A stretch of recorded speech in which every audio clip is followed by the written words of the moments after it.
Salut tout le monde, j'espère que vous allez bien. Ça fait un petit moment que j'ai pas posté parce que tout simplement j'avais la flemme et il fait tellement chaud, j'en peux plus de cette canicule.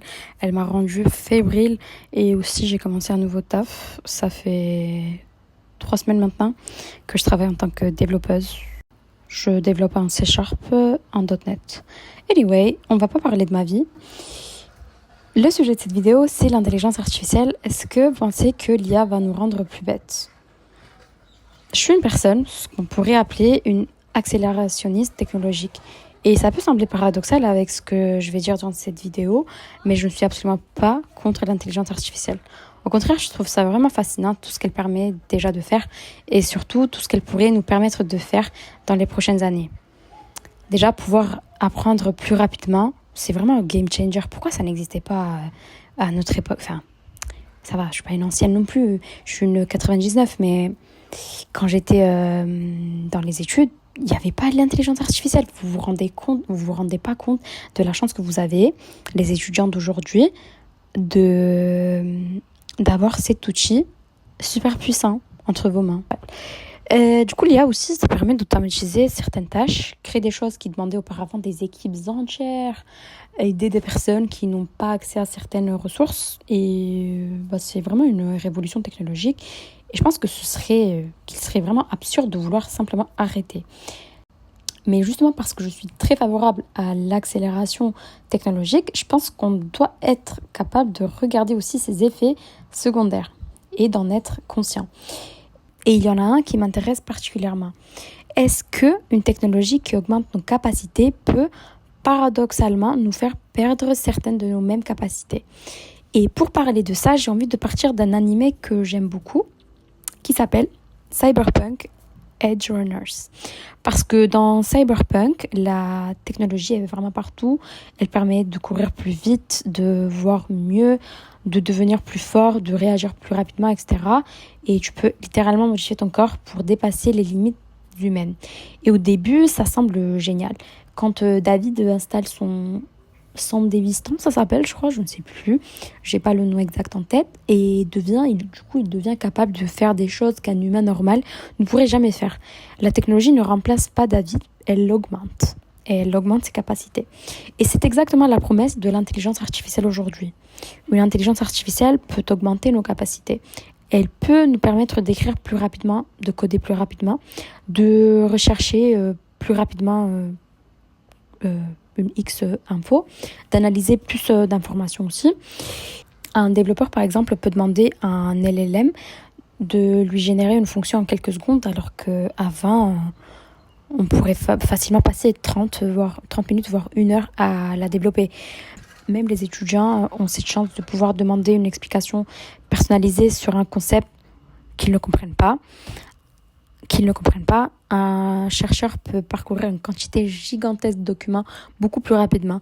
Une entreprise aussi peut automatiser des tâches qui étaient auparavant extrêmement chronophages. Et ça, c'est vraiment extraordinaire. Le problème, c'est pas l'utilisation de l'IA. Le problème, c'est ce que nous décidons de lui déléguer. Parce qu'il y a une différence énorme entre demander à une intelligence artificielle de nous aider à réfléchir et lui demander de réfléchir à notre place. Et cette différence devient particulièrement importante lorsqu'on parle de cognition. On va prendre un exemple très simple. Imaginons que tu as un problème de mathématiques à résoudre. Tu peux prendre 20 minutes, 30, 40, 1 heure pour essayer de le résoudre et tu vas probablement te tromper. Tu vas essayer une méthode, puis une autre, tu vas bloquer, tu vas te demander mais pourquoi mon raisonnement ne fonctionne pas? Et finalement, tu vas peut-être trouver la réponse. Ces 20 minutes ou 30 minutes, ça dépend du temps que tu as mis, elles sont vraiment frustrantes, mais elles ont une utilité. Ton cerveau vient de faire quelque chose qu'il ne savait peut-être pas faire auparavant. Maintenant, imagine que tu donnes immédiatement le problème à une intelligence artificielle. 2 secondes plus tard, tu as la solution. Tu comprends même l'explication, tu dis « Ah oui, maintenant je comprends ». Mais est-ce que tu serais capable de refaire le raisonnement tout seul demain ? Et c'est là que les choses deviennent intéressantes parce que comprendre une réponse n'est pas nécessairement savoir produire cette réponse. Et c'est un problème qui dépasse largement l'intelligence artificielle. On externalise déjà énormément de choses. Prenons l'exemple du GPS maintenant. Aujourd'hui, on peut traverser une ville qu'on connaissait absolument pas, sans connaître une seule rue. en suivant simplement une flèche. Tournez à droite, continuez pendant 500 mètres, prenez la deuxième sortie et hop, ça y est, on arrive à la destination. C'est extrêmement pratique. Mais notre cerveau est aussi un organe qui s'adapte à ce qu'on lui demande de faire. Et lorsqu'une capacité est constamment externalisée, on a moins besoin de l'exercer. Et c'est ce qu'on appelle notamment la délégation cognitive. On transfère une partie du travail de notre cerveau vers un outil extérieur. Et en réalité, on fait ça depuis très longtemps maintenant. L'écriture, qui nous a permis d'externaliser une partie de notre mémoire, la calculatrice, qui nous a permis d'externaliser certains calculs, le GPS aussi, qui nous permet d'externaliser une partie de notre navigation, Google, qui nous permet d'externaliser une partie de notre mémoire et de notre recherche d'informations. Mais les LLM vont beaucoup plus loin.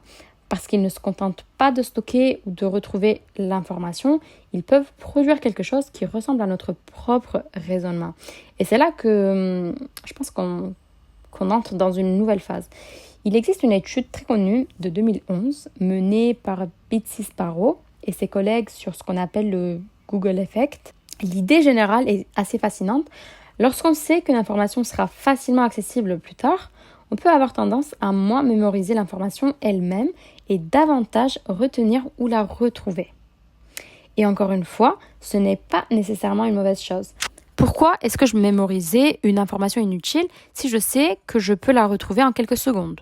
Le problème apparaît lorsque cette logique s'étend progressivement à des capacités qui, elles, sont importantes à développer. Et c'est là que les LLM changent potentiellement la donne.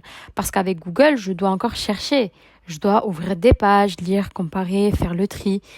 Mais avec un LLM, on peut juste demander vas-y, résume-moi ça. Et ça y est, hop, l'IA fait le taf. Et quelques secondes plus tard, du coup, on a une réponse propre, structurée. C'est confortable de fou. Et justement, c'est peut-être ça le problème, le confort. Parce que le cerveau humain n'est pas particulièrement attiré par l'effort lorsqu'une alternative plus facile est disponible. Et si une machine peut systématiquement faire à notre place les choses qui nous demandaient le plus d'effort mental, pourquoi est-ce qu'on continuerait à les faire au final ? Maintenant, imaginez 2 étudiants. Ils ont exactement le même devoir à rendre. Le premier utilise ChatGPT comme un prof. Il écrit sa réponse lui-même. Puis demande « critique mon raisonnement ». Il corrige, puis il demande « pose-moi des questions pour vérifier si j'ai compris ». Il recommence. Dans ce cas, l'IA augmente son apprentissage et lui permet d'aller plus loin. Maintenant, imaginez le deuxième étudiant. Il ouvre ChatGPT et écrit simplement « fais-moi le devoir ». Il copie, il rend, allez hop, terminé, c'est bouclé. Les 2 étudiants utilisent exactement le même outil, la même technologie, mais cognitivement parlant, ils ne font absolument pas la même chose. Dans le premier cas, l'IA augmente l'effort. Dans le deuxième, elle le supprime. Parce qu'une même technologie peut avoir des effets complètement opposés selon la manière dont on l'utilise. Et on le voit déjà énormément en programmation. Aujourd'hui, un débutant peut demander à une IA « fais-moi une API en C#». Je l'ai déjà fait. Et obtenir en quelques secondes des modèles, des contrôleurs, des services, de la dependency injection, de l'authentification, tout est là. Ça y est, je ne vais pas vous dire des mots encore plus complexes, plus techniques. Quoique, si vous êtes intéressé par la programmation, écrivez-moi dans les commentaires. Je peux grave vous faire des vidéos sur ça, sur ce sujet. Bref, et tout est là, ça y est. Et encore une fois, je trouve ça incroyable, mais imagine quelqu'un qui apprend à programmer uniquement comme ça. Il peut produire énormément de code sans réellement comprendre ce qu'il produit. Lorsqu'une erreur apparaît, il demande à l'IA de corriger. Une autre erreur apparaît, il redemande puis une autre et il finit dans une boucle. Génération, erreur, correction, génération, erreur, correction. Il produit, mais est-ce qu'il apprend au final ? C'est toute la question. Et c'est là que j'utiliserai volontairement une expression un peu provocatrice, l'anesthésiant cognitif. Je ne veux évidemment pas dire que les LLM détruisent le cerveau ou qu'ils provoquent littéralement une atrophie cérébrale. Ce serait une affirmation scientifique beaucoup trop forte, mais ce que je veux dire, c'est qu'ils peuvent rendre l'effort cognitif tellement optionnel qu'on risque progressivement de moins l'exercer. Et c'est là que l'anime cyberpunk devient une métaphore particulièrement intéressante. David ne devient pas dépendant à la technologie parce qu'il est utile, c'est justement parce qu'elle fonctionne que son sang dévistant lui donne un avantage. Alors pourquoi s'arrêter? Il ajoute un implant, puis un autre, puis encore un autre, et progressivement, la technologie ne sert plus seulement à l'aider, elle devient une partie de ce qui lui permet de fonctionner. Et évidemment, Cyberpunk pousse cette idée à l'extrême avec la cyberpsychose. Mais derrière la fiction, il y a une question très réelle. À partir de quel moment une augmentation devient-elle une dépendance? Alors, on peut faire beaucoup de choses avec l'intelligence artificielle. On peut lui demander d'écrire des mails, d'organiser nos journées, d'analyser une situation professionnelle, décider quelle option est la meilleure, et même répondre à des messages. Et peut-être qu'un jour, sans même nous en rendre compte, nous aurons externalisé une partie tellement importante de nos décisions que nous ne saurons plus vraiment distinguer ce que nous pensons nous-mêmes de ce que nous avons simplement accepté parce qu'une intelligence artificielle nous l'a proposé. Et pour moi, c'est là que se trouve le véritable danger. Pas dans une intelligence artificielle qui devient consciente, pas forcément dans une intelligence artificielle qui veut nous remplacer, mais dans une intelligence artificielle tellement pratique, tellement rapide et tellement convaincante qu'on ne ressentira plus le besoin de réfléchir par nous-mêmes. Et pourtant, je ne veux absolument pas conclure cette vidéo en disant oui, il faut arrêter d'utiliser l'IA, parce que je pense exactement l'inverse. Je suis pour l'accélération technologique. Je pense même qu'on devrait aller beaucoup plus vite que ça, mais il faut accélérer les deux côtés du problème. La technologie doit progresser et notre capacité à l'utiliser correctement aussi. Je veux une intelligence artificielle qui ne se contente pas de me donner la réponse. Je veux une intelligence qui puisse me dire pourquoi tu penses ça. Tu as oublié cette hypothèse, ton raisonnement comporte une erreur. Essaye encore, etc., etc. Autrement dit, je ne veux pas uniquement une intelligence artificielle qui produise à ma place, je veux une intelligence artificielle qui m'entraîne. Une sorte d'exosquelette cognitif. Je ne sais pas si ça se dit. Parce qu'un exosquelette qui fait absolument tout à notre place peut finir par nous rendre dépendants. Mais un exosquelette qui nous permet de dépasser nos limites tout en continuant à utiliser nos propres capacités, là, on obtient quelque chose d'extraordinaire. Et peut-être que c'est ça finalement la grande question de notre génération. Pas est-ce que l'intelligence artificielle va devenir plus intelligente que nous, mais est-ce que nous allons continuer à développer notre intelligence alors qu'une machine peut désormais penser avec nous?